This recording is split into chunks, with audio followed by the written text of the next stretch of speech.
Okay, we are in Bellevue, Ohio at the Mad River Railroad, Mad River and NKP Nickel Plate Railroad Museum located in Bellevue, Ohio. I was here back in um, Labor Day weekend. I was here and I had filmed part one of this adventure, a little excursion of the Railroad Museum here, and they had a car show going on. And at the time, they were playing music, vintage music, rock and roll, and YouTube didn't like the music that was on my video, which I wasn't even paying it any attention. But anyway, I got dinged for copyright. So anyway, we are doing part one of the Mad River and Nickel Plate Railroad Museum a second time. So anyway, part two is already posted, but we're going to try again with part one. Let's see, right here we're looking at what I call a first generation diesel. And as you see on here, we are not allowed to climb up on any of the equipment, which is okay. But anyway, let's see. This is number 2349 N&W Norfolk and Western. It has what they call the hamburger logo. I don't know why they call it a hamburger. I guess anyway, if you use a little bit of imagination, it kind of looks like one maybe. Okay, we got some information on this. And it's an SD9 built by EMD, Electromotive Division, built in 1957. It was originally for the Nickel Plate Road.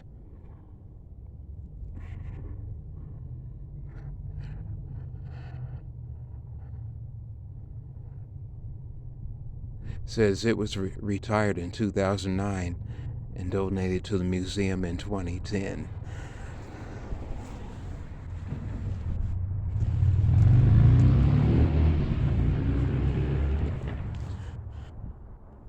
Here we have an old passenger car. Is labeled, lettered for Penn Central.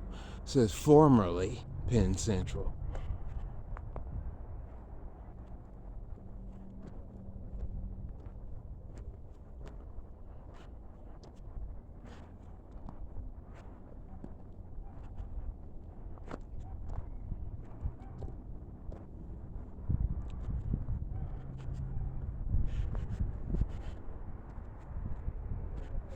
This passenger car right here says Nickel Plate Road Diner Lounge.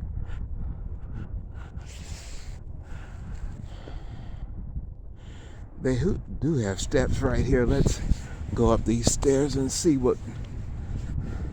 I don't think I can get in, but at least we can get a kind of a look on the inside. No, we can't. Oh man, I thought there was a window there, but I guess not. Alright.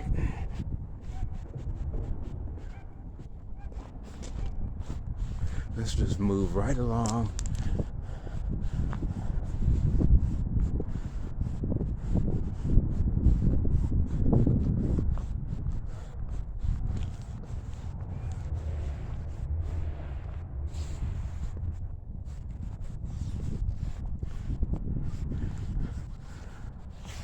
This car here is labeled for Illinois Central.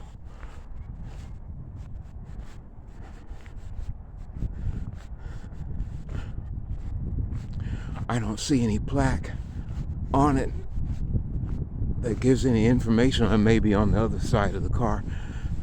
When we get over on the other side, we will read it.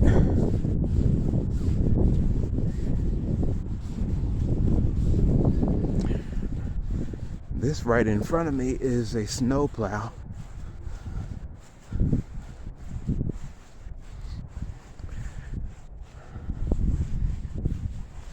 Man, I'd hate to get ran over by that thing. Let's see. Oh, I thought I saw a plaque there, but I don't.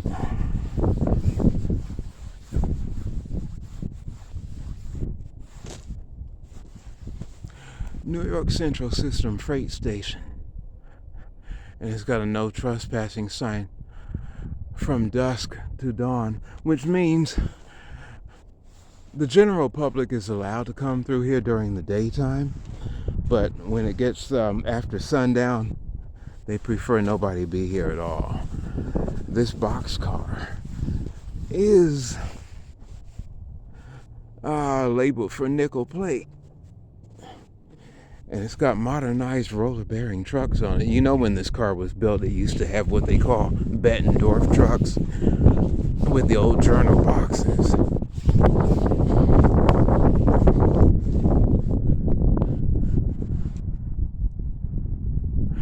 I model in O scale, and there's a model railroad company called Atlas. They make what they call the steam era freight cars.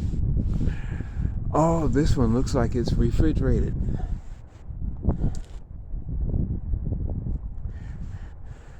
And this boxcar looks like one of the Atlas O-scale steam era freight cars. Here we got, let's see, Railway Express Agency.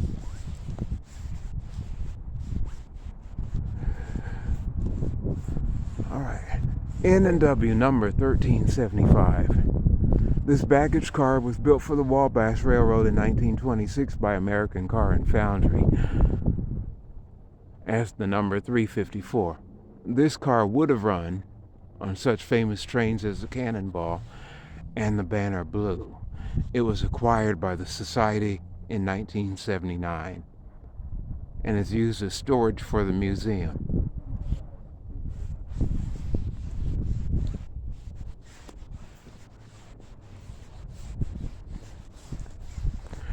Right in front of me we have another boxcar. I don't know if this is a refrigerated car or not. I'm going to take a close look.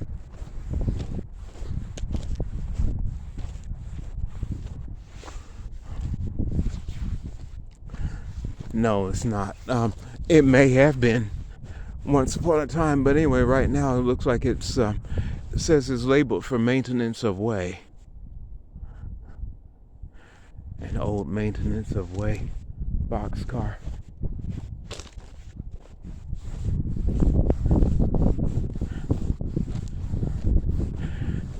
Down this way we have some real old passenger cars.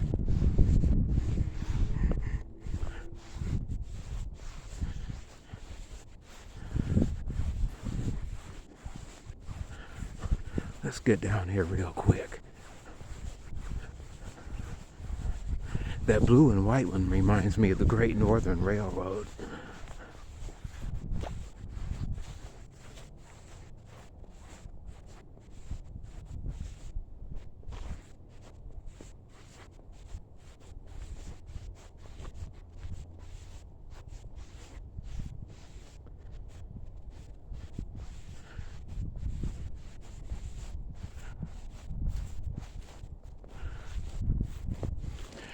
And this green passenger car right here is a baggage car. Way down there. It looks like an old Metro car. If anybody lives in Chicago or has ever been to Chicago and rode the commuter train, they had this railroad company called Metro, and those passenger cars are double-decker. And it's got two other passenger cars attached to it, coupled to it, and it looks like there's a locomotive, like an old electromotive. It's either an E or an F. should be an E. The electromotive division E type locomotives, that they would be like E8s and E9s. They were used for pulling passenger trains.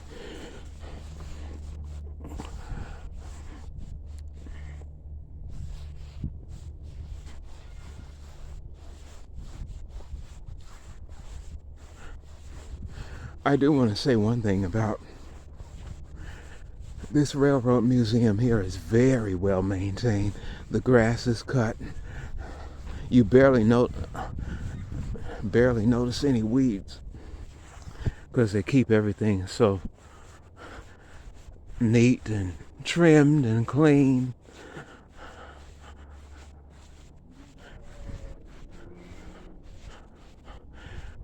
Maintenance away. This, let's see, what does it say? Manufactured by Industrial Works, Bay City, Michigan.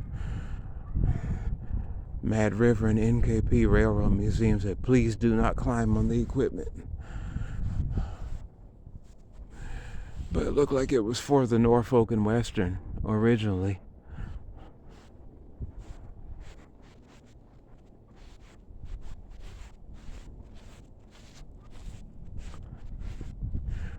I had mentioned earlier about that boxcar having the roller bearing trucks, and I said originally it had Bettendorf trucks.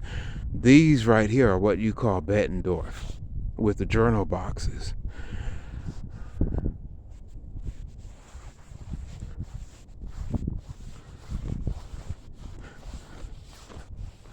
And we have a couple of cabooses.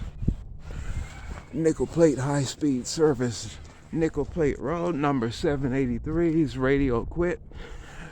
It's got the modern roller bearing trucks.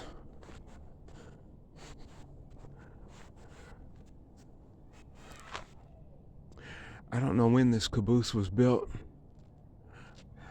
If it was built before the time of the roller bearing trucks or if it was built after. Here's a caboose with Bettendorf trucks, but these have the leaf spring instead of the coiled spring. This one is labeled for Norfolk and Western.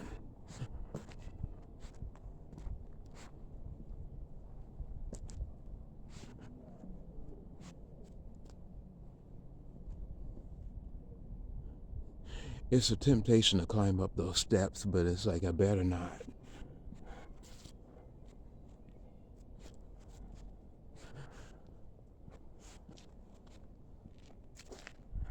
Here's the other side of that boxcar. I thought it would have an identification label on it, but it doesn't. Okay, over here on this side we have two switchers, yard switchers.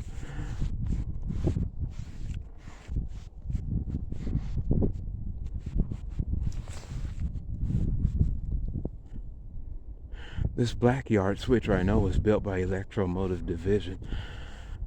The green one, I'm not really sure who the manufacturer of this one was.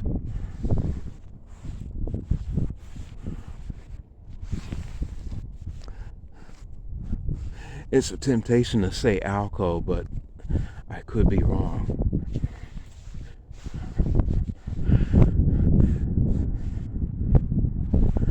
But I love the green and yellow paint scheme. This is really nice.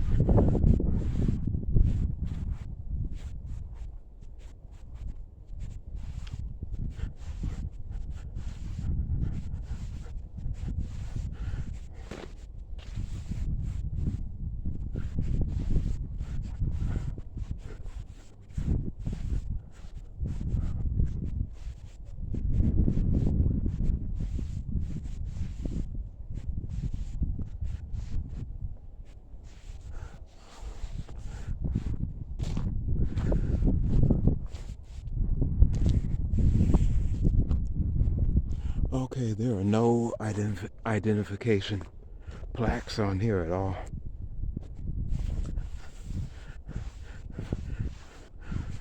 So I cannot tell any information about like when it was built, who it was built by. But the number 2, this one here definitely looks like Electromotive. But this green one, I really wish they had something on here that said who it was built by.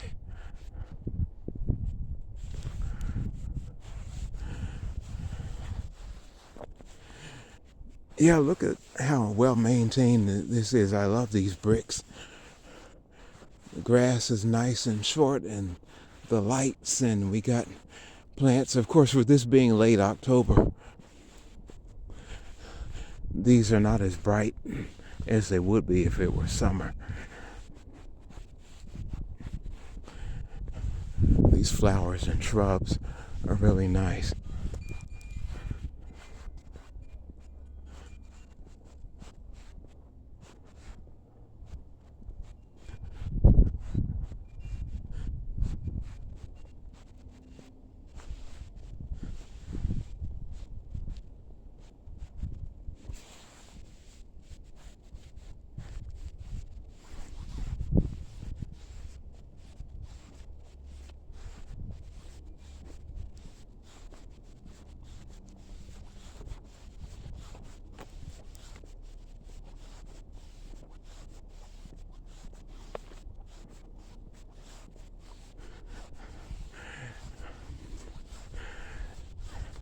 Now what I'm going to do right now is go across the street back over to the other part of the museum.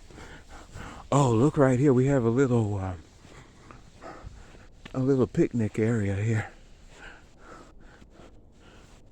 So a lot of work a lot of work has gone into this place to make it really nice and accessible and inviting. I'm sure the people that run this place are all volunteers, but they did an A+ 5-star job at maintaining this place. I'm really impressed.